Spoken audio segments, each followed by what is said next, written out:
Thank you. Oh, go ahead.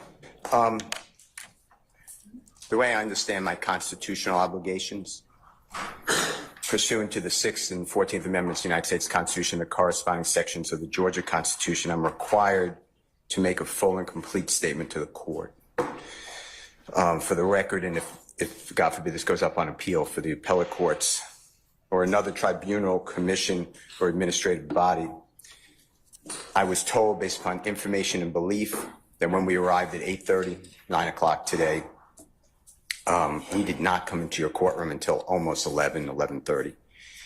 And what I found out just recently, this is not waived, is that supposedly in chambers, this honorable court reporter at times, honorable court at times, district attorney or district attorneys from the DA's office, as well as investigators, sheriff deputies, Mr. Copeland and his counsel met together. None of the defense team, to my knowledge, was aware that this was going on. It was told, based upon information and belief, that it was told to the district attorneys that Mr. Copeland intended to plead the Fifth Amendment.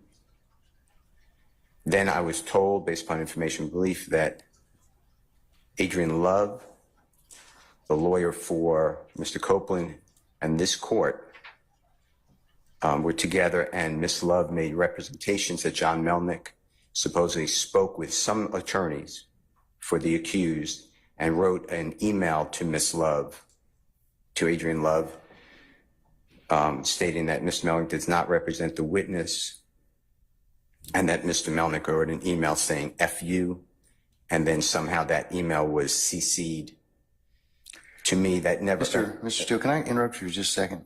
I'm kind of disturbed because that's ex parte.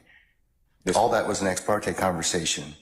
How did you find out about any of that? Well, I'm disturbed too. And the reason I'm asking you a question. How did you find out about it? I'm going to ask you the question. Okay.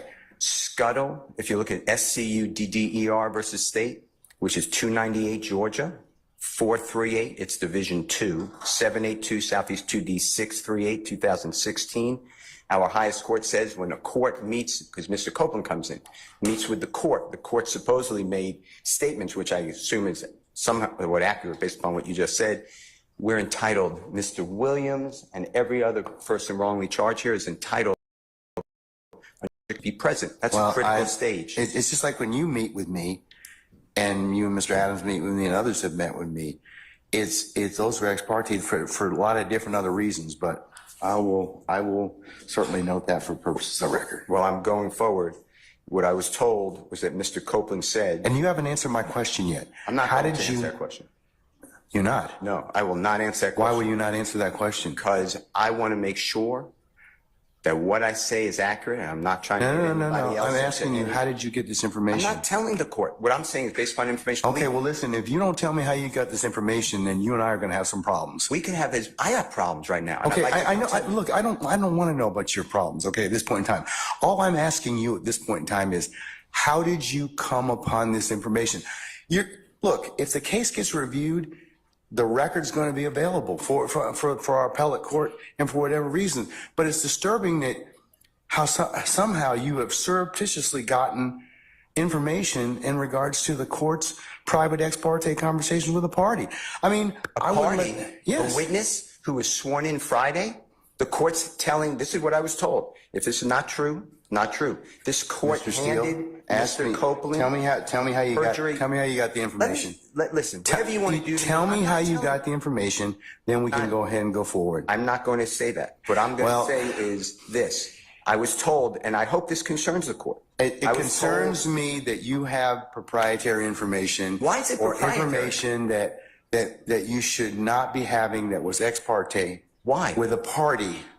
Why? State of Georgia. How about the witness?